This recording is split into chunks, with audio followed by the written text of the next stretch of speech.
It is a bit hard to believe that it has already been 3 months since our last update, but here we are. Welcome to the Hippie Geeks. Let's check out what has happened on our off-grid property on the Big Island of Hawaii in November of 2023.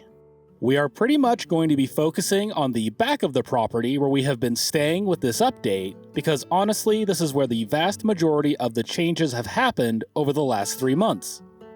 The first thing that you are probably going to notice are the new solar panels that we have over here on the left side of the space, which we are going to talk about later. Even more surprising, though, is the fact that the van is back over here on the left side as well, which is something that I didn't even have on my radar the last time that we did an update.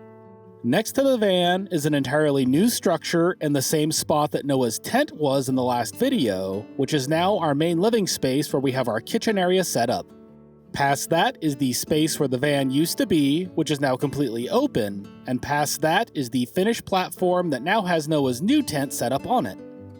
Finally, just past that you can see the open area that used to have the screenhouse storage, and finally the laundry has seen some updates as well. Let's go ahead and take a look at the new solar panel setup that we have going on behind the van.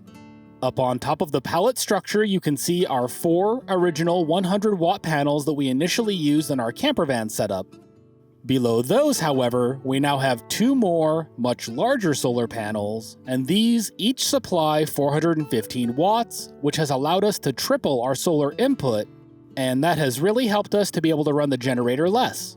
If you look at the setup from behind, you can see that our cats love sleeping under the plywood that is holding up our 4 older solar panels, and right now Mr. Cowboy has been sleeping under it all day.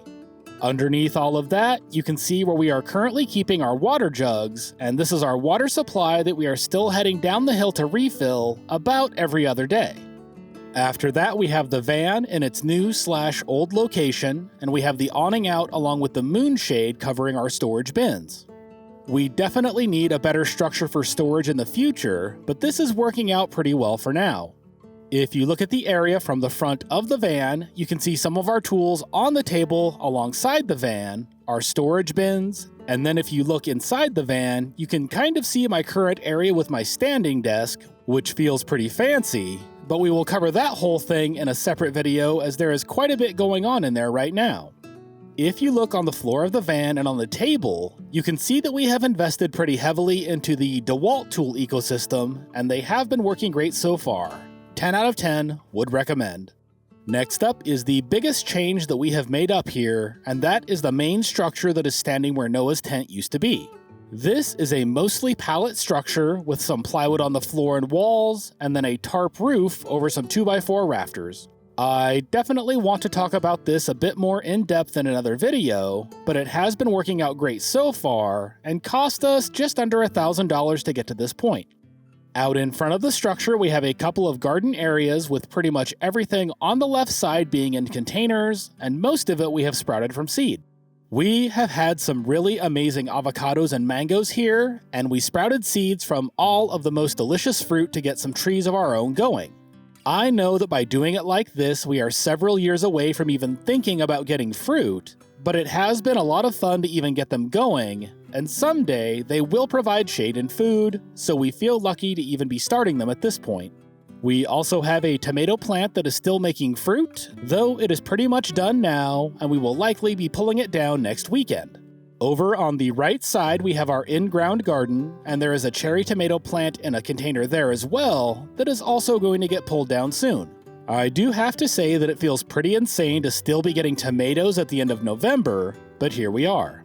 We also still have a loofah plant going, but it has also slowed down quite a bit, and we will likely be removing this one soon.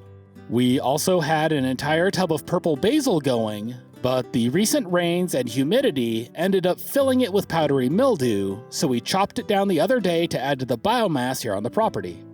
Beyond that is the space where the van used to be, and this is actually where we are planning on building our next structure, and that one will be a bit more of a permanent place for Noah to be.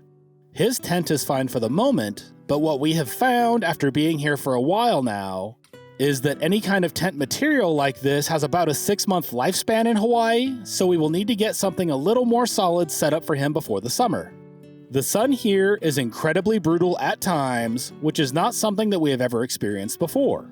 The pallet platform underneath the tent worked out better than I had any right to expect, which is why we did the same thing for the floor of the other structure that we already looked at. This one is not the most solid thing in the universe, but it does get the job done and was super affordable. These pallets cost us $1 each at the local Ace, and for this 12-foot by 20-foot platform, we used 18 pallets, 8 sheets of plywood, a couple of 2x4s, and some paint, so it ended up costing right around $300 to set up, plus the tent on top. Next to that, you can see our current laundry setup, and while it doesn't look like anything has changed much, it is a lot more usable now than it was last time. The big change is the clothes wringer, and that thing has been a game changer. We are also going to be doing a video about this, as some folks have asked how we are doing laundry since we've been off-grid. Just to the right of that, you can see some of the beds that we have made where we are building up biomass, and these are currently functional compost piles. We put whatever kitchen scraps we have into the beds, along with all of the cardboard and paper goods that we end up getting. Eventually, we will cover all of this with grass and soil, and then the bugs and bacteria will get to work breaking it all down and turning it into soil. By this time next year, we should be able to start growing things in these beds, which will be pretty cool. The garden bed that Lindsay built like a bird nest with these sticks is still going strong, and you can see that the pineapple top that we planted in here is rooted and doing well. That is the top from the first white pineapple that we ever bought here, and in a couple of years, it should make another delicious pineapple for us to eat. At this point, everything that is here is doing well, and even one of the wild raspberry plants that we found has survived and looks like it is going to make it. Last but not least is the Starlink Tower of Power, and I built this out of a couple of pallets and 2x4s because I needed to get the dish up in the air to clear the neighbor's tree line, and it has done a great job of that. The only thing that I'm going to change with this setup is that we want to pull it down to paint the wood the same black color that we painted the house, as that should help it to blend into the background. I have a few more videos on the way about all of the various things that we've been doing up here now that the projects have slowed down a bit for the winter. I should be back to posting regularly on this channel now, as there is so much to talk about with the products that have or have not worked out for us really well, and how we have been getting along up here with our unconventional living situation. If you enjoyed this video, make sure to click on whatever other videos Google is showing on the screen right now, as you will probably enjoy one of those. Thanks for taking the time to watch this video, and we will see you on the next one.